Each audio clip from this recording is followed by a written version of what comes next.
Mr. Charles Dickens, thank you so much for joining us today. A man of such notoriety and success in his lifetime. Thank you so much for joining us in your death. We know you don't have a whole lot of time to spare, but we thank you for joining us. Wow. Thank you, Ms. Gamble. It's nice to be alive for a little while again. Yes. Now, we're going to interview you today. I hope that's all right. And I'm going to start by going way back into your youth. Now, we're going to interview you today. I hope that's all right. And I'm going to start by going way back into your youth. I hear that you were poor as a kid. Is that true? I was poor. A lot of people talk about being poor, but we were poor. My father was put in debtor's prison.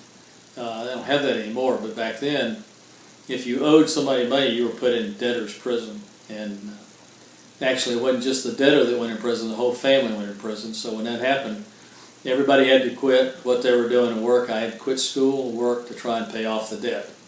In fact, part of the reason that my father was in debtor's prison was because he had to pay for my education. Education wasn't free back then, and he thought it was really important that I be educated, otherwise I would have no chance of being successful.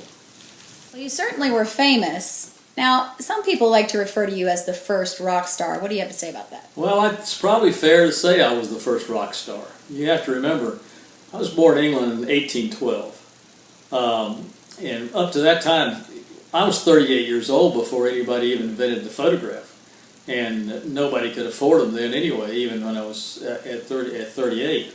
And books were expensive.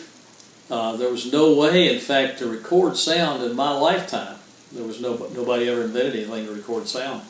So there was no mass media. And newspapers were beginning to come out, and so that was available to a local town, but there was really no huge mass media. So there couldn't very well have been a rock star before I was popular as a writer, and because it was the first mass media, I had something to do with that. We'll talk about that later, maybe get into it. I actually invented the first mass media and was kind of the star of it. I was a pretty good writer, and I was also fortunate that England pretty much ruled the world back then, the British Empire, and there were a lot of people that read, or at least could speak and understand English. So I had a wide audience for my books. So I guess you made a whole lot of money. Oh, I could say, you could say that. In fact, I guess I was a better businessman than I was a writer. And I was determined not to be poor like my father. To this day, accounting for inflation, I'm the most successful writer that ever lived. You started out so poor. How did you get your start? Well, that's kind of interesting. Like I told you, my parents had sacrificed so that I had an education. I could read and write, and a lot of people couldn't do that back then. That gave me an opportunity. My first paying job was in first good paying job. I worked in factories and stuff, but decent job I had was in the legal practice. I was clerking in a court. Hated that, absolutely couldn't stand it, but it did make me enough money I could do what I enjoyed doing, which was writing. And I would write little short descriptions of things around the countryside and around the city. We called them sketches. And the newspapers then would publish them. They wouldn't pay you anything for them, but they would publish them, and they were very popular. And actually, a friend of mine taught me into combining all those sketches I had written into a published book, which also didn't sell very well. But fortunately, at that time, there was a weird law in England, and publishers would buy each other's books whether they could sell them or not. At least to get one copy on the shelf, they got a tax write-off. So almost every publisher in the country had a copy of my book. Still didn't make much money from it, though. As you've said, you still weren't making a whole lot of money, so let's get to the money. Yeah, I wasn't making any money, but it did lead to my big break. What happened was, there happened to be a really famous artist. Now, I told you they didn't have any photographs back then, but they did have lithographs that could be published in a book, hand drawings. And the most famous painter of that at that time was a fellow named Robert Seymour. And his name would sell a lot of books. The problem was Robert Seymour was a drunkard and a gambler and didn't have much money and wasn't very reputable. And he needed a lot of money because he owed a lot of money to people. And so he had an idea for a book to get published, but no reputable publisher would publish his book for the kind of percentage he wanted to make profit from it. So there was a struggling publishing firm called Prentice and Hall, I believe it was. And he went to them asking for this big percentage. Well, Prentice and Hall were making nothing, so they figure some percentage of something is better than nothing. And so they agreed to do it. Well, then Robert Seymour had another idea. He said, my picture book would sell even better if you can get some hack writer to publish some captions and a little story to go with it. And that way we'll make it a nice table book. We'll make pretty good money. And they said, yes, that's probably a pretty good idea. And then he said, I guess you know some hack writer that could do that. Well, they said, of course we do. Well, of course they didn't. They had no idea who could do it. And according, actually, I think it was Prentice that said at the very time, and Robert Seymour asked him, well, who is it? Who would you recommend? And he said he looked to heaven for an answer because he had none, and he saw my book, which had been called Sketches by Boz, on the top shelf gathering dust, and he said Boz would be perfect for that. Well, I was Boz, of course, and so they agreed that Boz would do it, but they had no idea who Boz was, and they had a hard time finding me, actually, for a few days. The joke was they went around saying, who the Dickens is Boz? Well, when they did finally find you, why were they willing to pay some unknown hack writer such big money? Oh, that's the fun part. Now you remember, I'm a fairly unsuccessful young man, barely more than a teenager at the time, and they came to see me in my flat in London and proposed it to me, and I expect they thought, and you might think, that I would jump on that a chance to actually get my name on a book with Robert Seymour. And I don't know where I got the nerve to do it.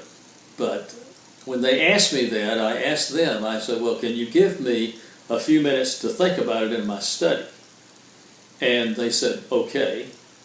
And so I went into my closet because I didn't have a study. But I waited there a few minutes while they thought I was in my study.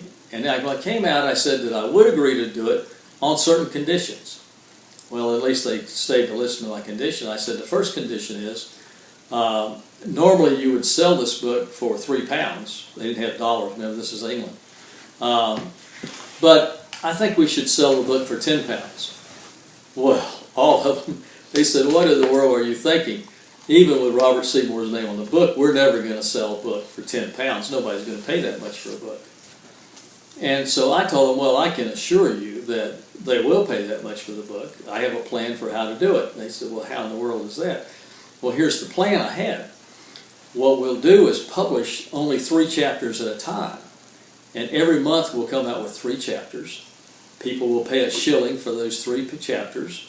Next month they'll come back and pay another £1. Before we're done, I will make this book very long, and they will have paid us £10, and they won't even have realized it. And they said, well, that might work. On the other hand, it cost me more than £1 to print 3 chapters of a book. He said, so I'll lose money every time we print it. Well, I had an answer for that, and this was a really good idea, I thought. It turned out to be very popular. So the reason it costs you so much to publish a book is because of the binding. You have leather bindings on the outside. That's expensive. We'll publish this book like the newspapers do, without backing, and we'll call it a paperback book. And that way you can publish it for almost nothing, and then you'll make plenty of money. And they said, well, goodness, that has some possibilities. On the other hand, I can see I'll publish the first 3 chapters, I'll sell it, some people will buy it. The next month, maybe a few more people will buy it, maybe some people get uninterested. Next thing you know, I'm publishing these 3 chapters a month, nobody's buying it, it's costing me money to do it, I'm still losing money. But I had an answer for that too. I told them, at the end of every month, at the 3rd chapter, I will end it hanging. And so that they'll have to read the next chapter to find out what happened. For instance, the hero is walking down the cliff, and he falls off the ledge. And he's about to fall to his death, but he catches by his fingernails, which just haven't been cut in months. And he hears someone coming. He hears footsteps that are coming. Is it his friend or his enemy that's coming? and that's where that chapter ends, and they have to get the next chapter the next month to buy it. They'll buy every chapter, I guarantee it. In fact, I guess you could say I invented the soap opera when I invented that. So publishing your book by chapters in paperback worked? Oh yeah, it was very successful. Even though Robert Seymour, you remember the painter that was so successful, committed suicide after the first 3 months of being a publisher. They found other artists to do the lithograph, but by that time people were buying it for the stories. They were wildly popular. People, especially, let me read you. I introduced this character in that first book called The Pickwick Papers, called Sam Weller, who became really popular. And he was full of sayings that his father had said, and somebody said, I've got one of them here I can say. This is just after he had tidied up something. He says, there now, we look compact and comfortable, as the father, when he said, father said when he cut his little boy's head off to cure him of squinting. He was always full of sayings like that, and he was actually very popular. My books are still popular today, nearly 200 years after I wrote them. So you wrote comedies? Oh, hardly. My second book was about the hard life of an orphan. Oliver, you may have heard of it. It begins with Oliver's mother crawling through the snow to the orphanage where I'm born, and she dies. That was a very tragic book, and it's full of wonderful, evil people like the Beetle and Fagin, and you can't have a good book without a good villain. I remember particularly Quelf, an evil dwarf from the old curiosity shop. I think he was my favorite villain. What would you say is your most famous book? Well, my most famous book probably wasn't even a book. It was a short story. And I'm sure all of you have, if you haven't read the book, you've at least seen a movie of it. A Christmas Carol. You may recall that's the story of a greedy old man named Scrooge and how his heart is softened by seeing 3 ghosts on Christmas Eve. And that is certainly my most famous book, I think. Let's see what else I could tell you about that. Oh, I have a lot of phrases. I mean, lots of people still read my books, and there are a lot of phrases in the English language that lots of people still recognize. As I begin The Tale of Two Cities, it was the best of times, it was the worst of times. That's a phrase that you still hear a lot. And at the end of the same book, close to the end, where he says, it's a far, far better thing I do than I have ever done. Many of the phrases I coined are still in the language today. Even Scrooge has come to mean a person who is greedy, just from the name of the character I had. Scrooge may have come to mean a selfish old man, but you were no Scrooge. I heard you use some of your money to fund charities. Is that right? I did. If you have read any of my books, it doesn't take you long to realize I've got a soft spot in my heart for poor children, and I actually founded an orphanage in London, which still operates today. And the funds from my book go in part to support it still to this day. Because, I was close. My father managed to get an education for me, and I was able to work hard with that education and become a great success and make money, but it didn't have to be that way. In fact, I understand this is going to be shown to kids in school, young people, and I'd like to pass on one word of advice to them, that because I think about my life, it could have been so much different if I had not been able to get an education. Even though I would have worked hard, nobody would have ever heard of Charles Dickens, and I would never have been that successful.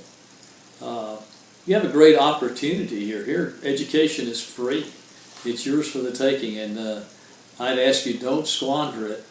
If you can get a good education and develop a good work habit, the sky's the limit for you with those two tools. Education is a tool just like a carpenter's tool. It's hard to succeed without the right tools to succeed in life. So I wish you the best. It's been nice talking to you. I hope you let me return from the grave again sometime. Yes, thank you, Mr. Dickens. We'll let you get back to resting in peace now. Thank you.